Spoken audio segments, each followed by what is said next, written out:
ओम शांति, ओम शांति, ओम शांति। बाबा कहता है ना कि सुख में अगर कोई सुखी हो जाता है तो भल न्यारा हो जाओ, दुख में न्यारा नहीं होना है किसी से भी, दुख में न्यारा। और भगवान भी क्या है, जैसे कि कोई सुखी हो गया उसके बाद बाबा को छोड़ भी देता है, लेकिन फिर भी बाबा न्यारा हो जाता है कि कोई बात नहीं, उसमें इंटरफेयर नहीं करता है कि देखो तुमको तो इतना दुख था, उसके बाद हम तुमको सहारा दिए, उसके बाद तुम हमको याद करना छोड़ दिया, ऐसा कभी नहीं बोलता है बाबा। न्यारा हो जाता है, लेकिन जैसे ही वो दुख में फिर पुकारने लगता है तो बाबा उसका साथी सहयोगी बन गया हम लोगों का। हम लोग सतयुग त्रेता में निश्चिंत होकर जिए, द्वापर में भी दुख बहुत कम होते गया, बहुत कम था, लेकिन हम लोग बहुत सुखी थे, उस समय भी भगवान नहीं आए। लेकिन जैसे ही दुख बहुत ज़्यादा बढ़ने लगा, बहुत ज़्यादा पुकारने लगे, तो भगवान को भी परम धाम से नीचे आना पड़ा। तो इसीलिए इससे भी हम लोगों को प्रेरणा लेना है कि भल सुख में साथी ना बने, लेकिन दुख में सहयोगी जरूर बने, दुख में सहयोगी। और कहा जाता है ना कि हर एक व्यक्ति, वस्तु, वैभव कुछ भी हो, आपका साथी सहयोगी हर जगह बनता है। आवाज़ करो तो साथी सहयोगी जरूर बनना चाहिए। ये भी भगवान से एक प्रेरणा हम लोगों को है। हम लोग सुख में बाबा कभी ताना नहीं देता है, ताना देता है कभी कि तुम लोग, हाँ, जब हंसी मजाक में भल मुरली में बोलता है कि तुम तो हमको बुलाया नहीं, सुख में नहीं बुलाया, तुम तो दुख में बुलाते हो, ये हंसी मजाक अलग। लेकिन शुरुआत में कितना प्यार से हम लोगों को बोला, मीठे मेरे लाडले बच्चे आओ, मैं तुम्हारा ही इंतजार कर रहा हूँ, मैं तो तुम्हें सुखी बनाने आया हूँ। बहुत प्यार से लगता है, जैसे कि मरहम लगा देता है बाबा।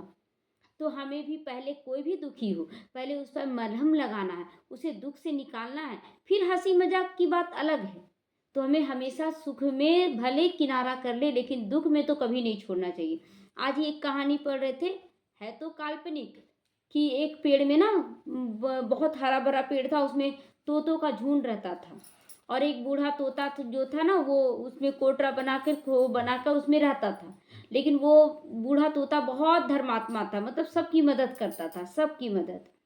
तो एक बार क्या हुआ, एक बहेलिया आया और तीर में विष लगाकर मारने लगा है जीव को, हिरण को, और उसको ना लगकर वो पेड़ को लग गया, और वो पेड़ में जहर धीरे धीरे फैलने लगा, और वो पेड़ सूखने लगा। तो सारा तोता जो था ना, छोड़ छोड़ के उड़ने लगा कि दूसरे जगह चल जाएंगे, लेकिन बूढ़ा तोता नहीं जा रहा था। उसको सब कोई बोला कि चलो अब दूसरा पेड़ पे चलो, बोले नहीं, ये पेड़ हमको बचपन से पाला है, और आज हम इसको छोड़ के चले जाएं क्योंकि इसको जहर लगे, इसको दर्द हो रहा, वो नहीं दिख रहा, निर्जीव भले है लेकिन दर्द तो होता है ना। लेकिन निर्जीव भी नहीं कहेंगे, पेड़ पौधा सजीव, हाँ। तो उसको भी दर्द हो रहा और हम इसको कैसे छोड़कर चले जाएं, नहीं जाने लगा। ये खबर एक काल्पनिक कहानी है कि ये खबर फिर पहुंचा इंद्र के पास, और इंद्र खुद आए कि आप तो धर्मात्मा हैं, आप तो बहुत सबकी मदद करते हैं, हम नहीं चाहते कि आप इस पेड़ के साथ मर जाएं, सो आप चले जाइए यहाँ से, बहुत अच्छा अच्छा पेड़ है जहाँ आपको फल भी नज़दीक मिल जाएगा। लेकिन वो बोला नहीं, ये मेरा बचपन से ही साथी सहयोगी बना, हमको बहुत सुख दिया है। हाँ, अगर इसको कुछ नहीं हुआ होता, उसके बाद हम उड़ जाते तो कोई बात नहीं, लेकिन अभी इसको दर्द हो रहा है और हम दर्द में इसको छोड़ दे, जब तक ये पालना दिए तब तक हम इसका लिए पालना, और जब देने का बारी आया तो हम छोड़कर चले जाएं, नहीं जाएंगे, चाहे जो हो जाएगा।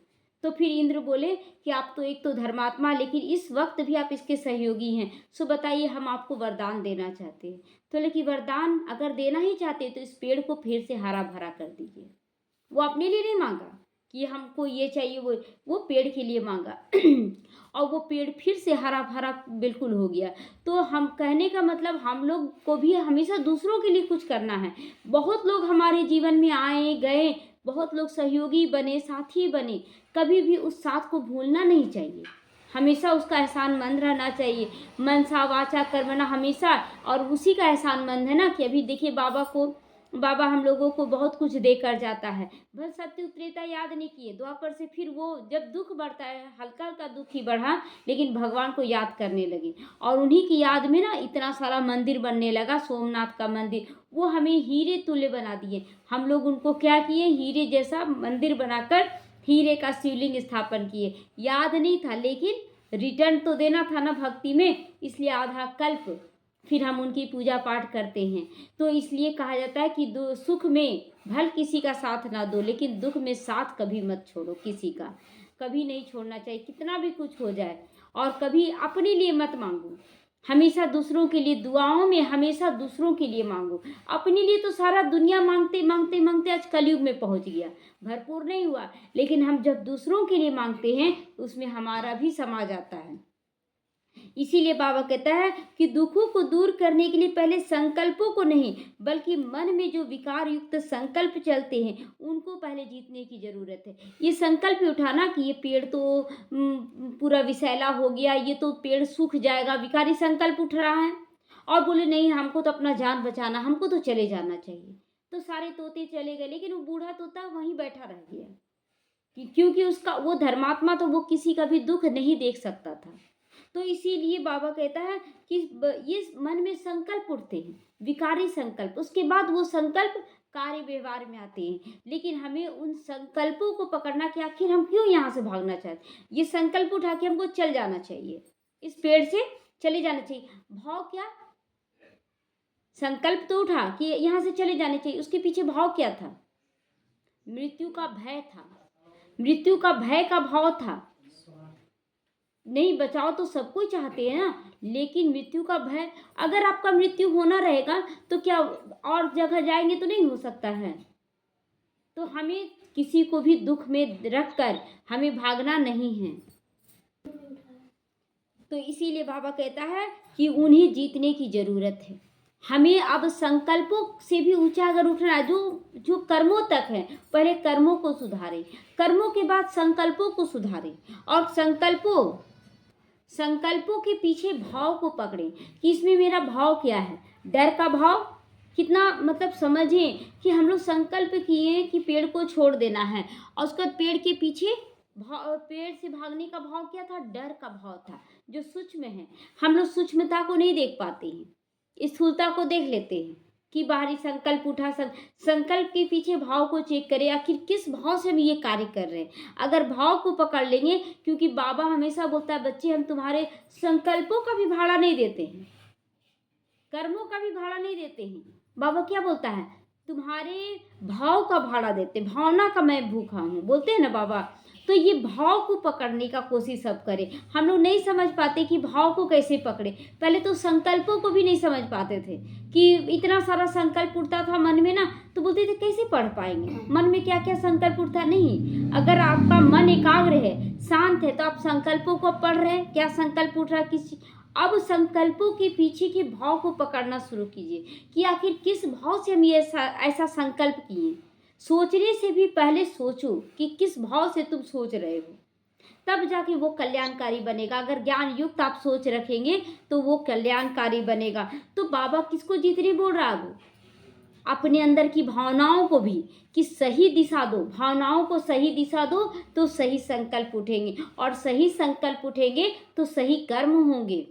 तो इस भाव को हम लोगों को देखना है। तो ये विकल्प ही माया जाल है, ये जो संकल्प विकल्प उठता है, क्योंकि भाव को तो हम लोग पकड़ नहीं पा रहे हैं। तो संकल्प, जब कोई संकल्प अच्छा किए लेकिन वो सिद्ध नहीं हो रहा, तो दूसरा विकल्प चुन लेते। जैसे कि अब बाबा में आए, और बाबा में होता है ना कि कभी दुख बीमारी बढ़ने लगा, तो हम लोग का निश्चय हल्का हो जाता है, कम हो जाता है। बाबा को तो इतना मान रहे हैं, कहाँ ठीक हो रहा है कुछ भी, ये संकल्प उठने लगता है। फिर क्या करते हैं, विकल्प ढूंढते हैं कि नहीं, अब बाबा नहीं, उधर जाओ, उधर भागो। विकल्प ढूंढना मतलब किसी और का सहारा लेना, किसी और का विकल्प लेना।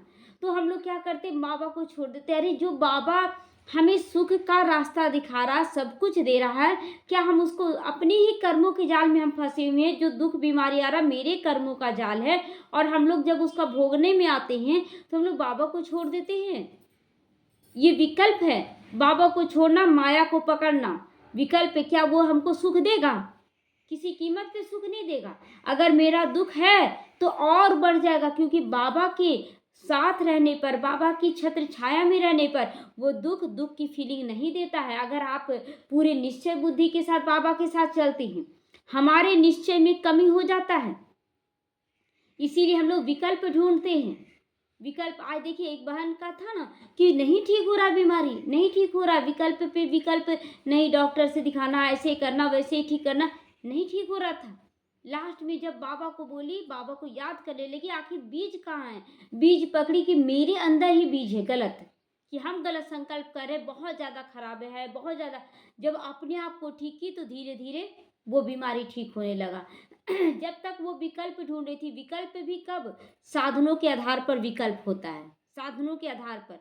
अगर बूढ़ा जो तोता था उसके लिए चारों तरफ ही सूखा पेड़ रहता, वो विकल्प ढूंढता, लेकिन उसका सहारा दिखा। तो हम सहारा ढूंढते हैं, लेकिन ये नहीं सोचते कि हो सकता है कि हम जब तक उस सहारे पास जाएं तब तक कुछ और गलत हो जाए। हम केवल ये सोचे, देखिए ये भी छोड़ने और पकड़ने की बात नहीं है, इसमें नेगेटिव और पॉजिटिव दोनों बात हो जाता है। अब पकड़े रहने का मतलब ये नहीं कि हम उसी को पकड़े रहे, ये भी नहीं, लेकिन आप देखिए कि आप किस चीज़ में भलाई है सबका, किस चीज़ में सबका भलाई है, उस हिसाब से हमें निर्णय लेना है। अगर किसी चीज़ को छोड़ने से किसी का भला हो रहा है, वो भी छोड़ने में भलाई है। कोई रोज लड़ाई कर रहा है, कोई रोज लड़ाई कर रहा है, तो क्या करे, वो लड़ाई कर रहा है तो भी हम पकड़े रहे उसको, उस स्थिति में फिर छोड़ देना भलाई है कि चलो ठीक है, तुम लड़ाई करके इतना डिस्टर्ब जो हो रहे हो, वायुमंडल जो बना रहे हो, उससे अच्छा तुम ले लो। छोड़ देते तो क्या मेरा भाग्य वो छीन लेगा? कोई मेरा भाग्य ले सकता है? हमारा भाग्य कोई भी नहीं ले सकता है। हमारा भाग्य मेरे साथ साथ चल रहा है, हम जहाँ भी जाएंगे हमारा भाग्य साथ चल रहा है। अगर हम अच्छा कर्म कर रहे हैं तो भाग्य मेरा उदय होना ही है, किसी में ताकत नहीं जो मेरे भाग्य को रोक दे। तो ये जो डर होता है ना कि हम इसको नहीं लेंगे ना तो कहीं मेरा खराब ना हो जाए, ये डर ही हमें और नीचे गिरा देता है। बहुत बड़ा भाग्य जो इंतजार कर रहा होता है वो हमारे हाथ से निकल जाता है, छूट जाता है। तो इसीलिए हमें समझना है, बाबा कहता है ना कि बच्चे परख शक्ति और निर्णय शक्ति, यही चीज़ है कि पहले परखो कि यहाँ क्या सही है क्या गलत है, निर्णय उसके बाद निर्णय करो तो तुम्हारा सब कुछ एक्यूरेट होगा। कहाँ छोड़ना है, कहाँ पकड़ना है, कहाँ लेकर चलना है, कहाँ साथ देना है, ये सब कुछ हमको एक्यूरेट समझना होगा और उसके बाद समझकर फिर हम उस पर निर्णय करें कि हमको क्या करना चाहिए। माया प्रकृति या धन संपत्ति का नाम नहीं है। बहुत लोग सोचते हैं कि ये सब माया है, माया जाल है। नहीं, माया जाल उसको कहा जाता है जिसमें आप विकारी रूप से फंस जाते हैं। माया नहीं है, मोबाइल माया नहीं है, परिवार माया नहीं है। हम विकारी रूप से अगर उसमें फंस गए तो वही दुख का कारण है, दुख देने के भी और दुख लेने के भी कारण है।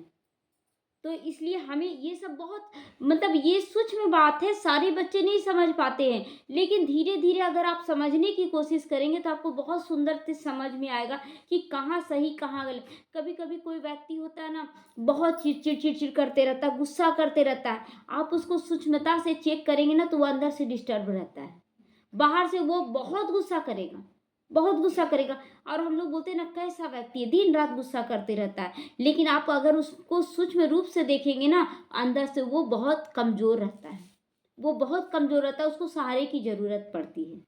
तो हमें किस टाइप से सहारा देना है, अगर आप सामने से उसको सहारा देने जाएंगे तो हो सकता है वो नहीं ले।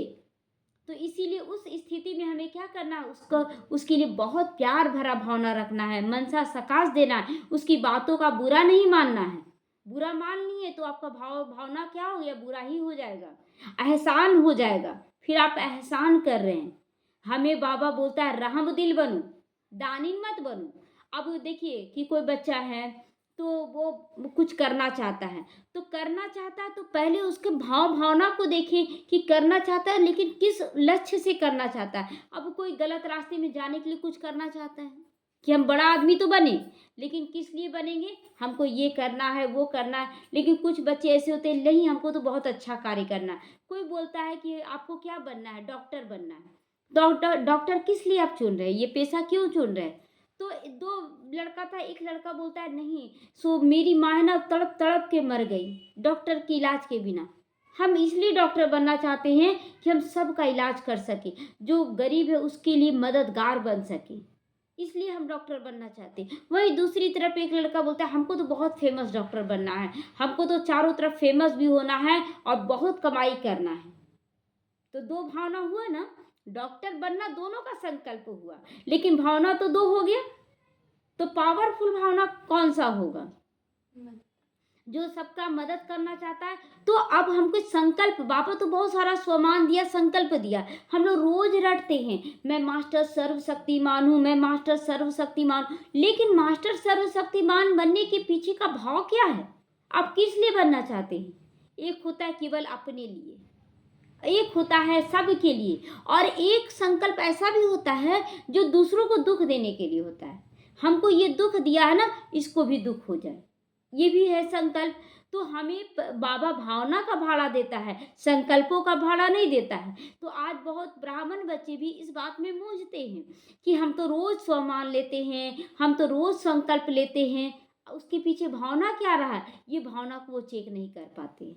और हमें इस सूक्ष्मता में जाना होगा कि हम अगर ये संकल्प ले रहे मास्टर सर्वशक्तिमान, तो सर्वशक्तिमान बनने का पीछे हमारा भावना क्या रह रहा है, उसको बहुत अटेंशन से हमें अपने अंदर चेक एंड चेंज करते हुए आगे बढ़ना है। शुरुआत में हम लोगों को नहीं समझ में आता है। शुरुआत में बाबा बोला कि बच्चे कर्मेंद्रियों द्वारा कोई गलत कर्म नहीं करो। हाँ चलो ठीक है संकल्प, लेकिन जैसे कोई गलत हमारे साथ कर रहा ना, मन में आ रहा कि उसको बोल दे, फिर याद आता है नहीं बाबा तो बोला नहीं बोलने के लिए, बाबा तो नहीं बोलने के लिए बोला है। तो बाबा के रिस्पेक्ट में हम लोग क्या करते हैं, अपने आप को सुधारना शुरू करते। भावना नहीं रहता है, संकल्प नहीं रहता उस समय, लेकिन बाबा बोला है कि किसी को बच्चे दुख ना दो, तो इसलिए हम लोग कर्मेंद्रियों को रोकते हैं पहले शुरुआत में। भावना संकल्प नहीं, लेकिन रोकते हैं, नहीं हमको यहाँ सहन कर जाना है, बाबा बोला नहीं जवाब देना है, सहन कर लेना है। लेकिन उसमें भी लोग भारी होते हैं, क्योंकि वो सहन करना है, एकदम मजबूरी में सहन करना है। लेकिन वो सहन करना भी ना पावर भर देता है, क्योंकि हमारी जो एनर्जी बच जाती है, जब हम बोलना कम कर देते हैं किसी को, एनर्जी बच गई, अब हमारा अटेंशन अपने संकल्पों पे जाता है। बाबा धीरे धीरे सीढ़ी बढ़ाता है, फिर हम संकल्प लेने लगते, नहीं बाबा हम भी अच्छे हैं, सब तो बाबा के बच्चे हैं, सभी बहुत अच्छे हैं, ये संकल्प लेते हैं। अच्छे नहीं लग रहे, वो बाहर से अच्छे नहीं लग रहे, वो तो बुरे लग रहे, लेकिन बाबा बोला संकल्प अच्छा लो, तो कर्मों से फिर आ गए संकल्प में। लेकिन बार बार हम बोलते हैं वो बहुत अच्छा है, हम भी बहुत अच्छे हैं, तो एक मन को आदत बनने लगता है, आदत बन जाता है। अब हम संकल्पों से भी ऊंचा उठते हैं, फिर भावना रखते हैं। अब भावना में भी अच्छा अच्छा, पहले अच्छा बुरा दोनों चीज आता है, लेकिन फिर धीरे धीरे भावना भी श्रेष्ठ होने लगता है। और जब हम भावना तक पहुंच जाते हैं, तब हमारी स्टेज क्या हो जाती है, ऊंचाई पे जाती है। तो आज इन तीन चीजों में लोग फंसे हुए हैं, खासकर ब्राह्मण आत्माएं, कि नहीं हम तो किसी को बोलने नहीं जा रहे, कुछ भी हम किसी को कुछ कहने नहीं जा रहे हैं, हम तो लड़ने नहीं जा रहे हैं, हम तो स्वमान भी बहुत ले रहे, लेकिन तरक्की नहीं हो रहा, क्योंकि भावना सच्चा है। आज देखिए बहुत लोग गीता पाठशाला भी, बाबा को देखा देखी में जगह जगह गीता पाठशाला खोल देते हैं, क्यों, फेमस होना है, हमको भी राजा बनना है। लेकिन बाबा गीता पाठशाला या सेंटर किस भावना से खोलने बोला, कि जाओ बच्चे, बहुत बच्चे दुख में हैं, कष्ट में हैं, उनके कष्टों को निवारण करने के लिए ये पाठशाला खोलो, ताकि वो यहाँ आकर शांति का अनुभव करें। भावना भावना है ना, तो जिस भावना से आप करेंगे उतना ही आपको प्राप्ति होगा। तो हम संकल्प तो किए गीता पाठशाला खोल दें, अच्छा कार्य है, लेकिन जब कोई आ रहा है तो केवल हम फेमस होने के लिए हम उसको ज्ञान दे रहे हैं, उसके दुख को दूर नहीं कर पाएंगे हम, क्योंकि हम खुद ही फंसे हुए हैं इच्छाओं के पीछे कि मेरा मान सम्मान बढ़े। लेकिन जो सोचता है कि नहीं सबका दुख दूर हो बाबा, सब ये भावना सच्चा रख के, वो धीरे धीरे ही बढ़ता है, वो एक नहीं बढ़ जाएगा, क्योंकि उसका भावना है ना, तो भावना बहुत सूक्ष्म है, वो कार्य करता बहुत स्पीड, लेकिन बाहर से धीरे नजर आता है। और धीरे धीरे वो सब जब लोग आने लगते हैं और वो भावना से उसकी सेवा करता है, उसका ठीक होने लगता है, तो 1 से 2, 2 से 4, 4 से 8 इस तरह से फैलता जाता है। और ऐसा समय आता है कि हर व्यक्ति उसका सहयोगी, साथी, सब कुछ बन जाता है हर तरह से। तो हमें अब किस पे ध्यान देना है, भावना पे, लेकिन उसके पहले सीढ़ी चढ़ना है ना, पहले कर्मेंद्रियों को सुधारना है, फिर संकल्पों को सुधारना है और संकल्पों के पीछे भावना को सुधारना है। भावना अब देख रहे हैं ना, भावना घड़ी घड़ी हम चेक करते हैं अपने अंदर भी, कहीं ना कहीं सूक्ष्म लालच नजर आने लगता है ना। अब भावना में संकल्प तो बहुत अच्छा करे, बाबा सब अच्छा हो जाए, बाबा बहुत अच्छा हो जाए, सब चीज संकल्प करे, लेकिन संकल्प के पीछे भावना अगर हल्का सा भी अपने लिए स्वार्थ रहता है, लालच रहता है, तो वो तो फिर स्वार्थीपन आ गया। वो आपका पूरा जो 100% रिजल्ट होना चाहिए वो नहीं देगा। तो हमेशा अपनी भावनाओं में दूसरों का कल्याण ही समाया रहे, इस भावना से हमें सेवा करनी है।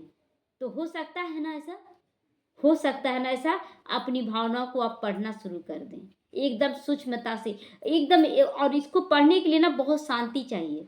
आप एकदम शांति में बैठ जाएं, जो भी आप सोच रहे हैं उसके पीछे सोचिए, इसके पीछे मेरे मेरे अंदर कौन सी भावना उठ रही है, हम क्यों करना चाह रहे हैं, क्यों करना चाह रहे हैं, हम पढ़ना चाह रहे हैं, क्यों पढ़ना चाह रहे हैं, क्यों पढ़ना चाह रहे हैं, कुछ बनना चाहते हैं हम, भावना उससे ऊपर उठा, क्यों हम बनना चाहते हैं, तो हम फेमस होने के लिए बनना चाहते हैं कि अपने घर परिवार सबको सुख देने के लिए कुछ करना चाहते हैं। भावना को एकदम सूक्ष्मता में जाएं, तो ये जब शांति में आप बैठेंगे ना तभी उसमें पहुंच सकते हैं। हलचल में आप नहीं देख पाएंगे, अपनी भावना को चेक नहीं कर पाएंगे, हलचल में नहीं। या तो फिर रात को सोते हैं ना, तो बाबा कहता है ना कि बच्चे अंदर में तो संकल्प विकल्प चलता रहता है, सोने समय भी योग युक्त होकर सोतो, और उस समय चेक करो कि तुम्हारी दिन भर में जो तुम कार्य किए हो दिन भर, उसके पीछे भी चेक करो रात भर कि तुम्हारी भावना क्या रही। तो ये ऐसा नहीं है कि आप रात को अगर ये सब सोचेंगे तो आपको मन भारी होगा, हल्का होगा और हल्का हो जाएगा।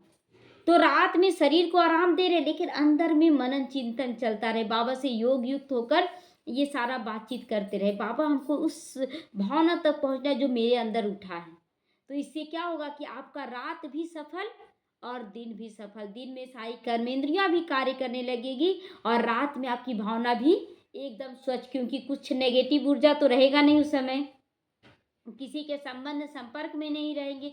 तो इसलिए इस भावना तक अब हम लोगों को पहुंचना है और इस भावना से हम बहुत ऊंचा स्थान ले सकते हैं। ओम शांति।